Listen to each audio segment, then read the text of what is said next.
When somebody loves you, it's no good unless they love you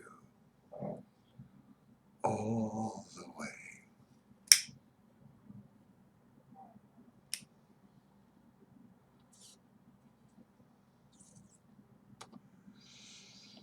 Through the good and lean years and the in-between years, all the way. So Dylan won the Nobel Prize for Literature.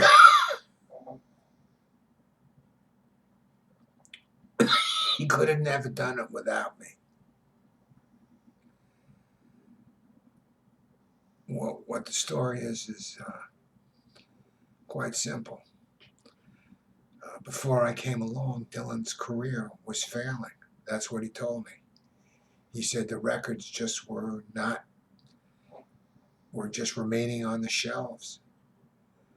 And he said, you know, when you started in with all of this garbology and, you know, telephone conversations and stuff like that, you know, it revived my career. And in a recent interview, he said the same thing. He said, hey, I was getting, you know, in the early 1970s, I was getting desperate. The bills were coming in, the records weren't selling. You know, it was bad. It was bad. So, you know, let's say there was no AJ Weberman. Chances are that Dylan would have been forgotten. He wouldn't have been in, you know, he had the songs, Blowing in the Wind, and, like folk rock, like a Rolling Stone. Okay, that's cool, you know, but that's still within the realm of pop music, not literature.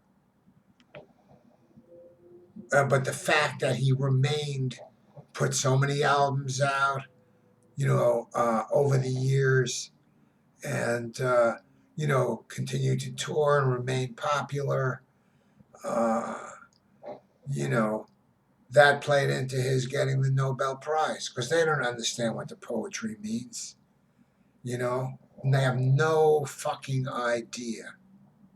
First of all, it's not. I can't blame them. It's not their native language. You have to be a native speaker to be able to understand what Dylan is saying, because there's a lot of idiomatic expressions, drug slang, you know, lesser used meaning of words. So, you know, they don't know. They have, you know, what do they know from Tarantula or any of that stuff? Or what do they think Mr. Tambourine Man is about? It's about heroin.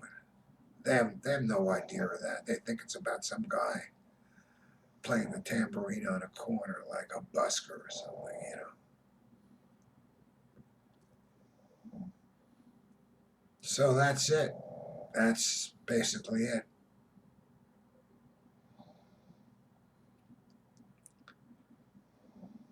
Dylan, he deserved it. There's a lot. It's very interesting stuff.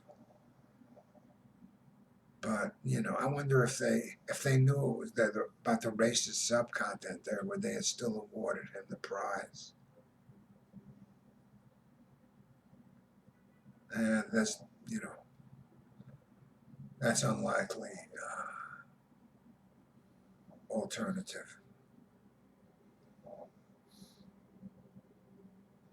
And there's a lot of good stuff there. A lot of stuff that the crazy stuff nobody understands anyway.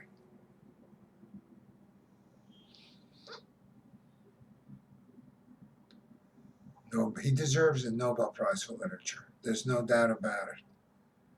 I've been saying all along that his stuff is not just meaningless, you know, lyrics strung together, but it's like poetry. He's a painter. He paints with words.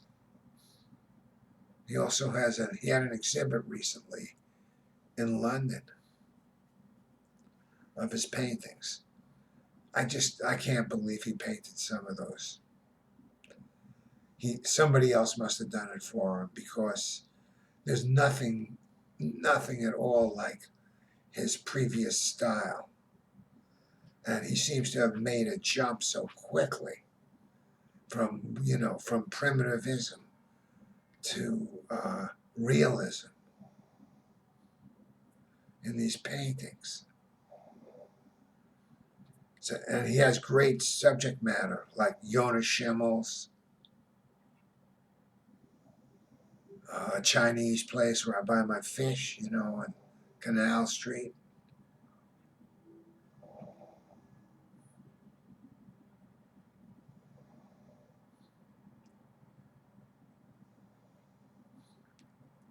It's the latest in Dylanology.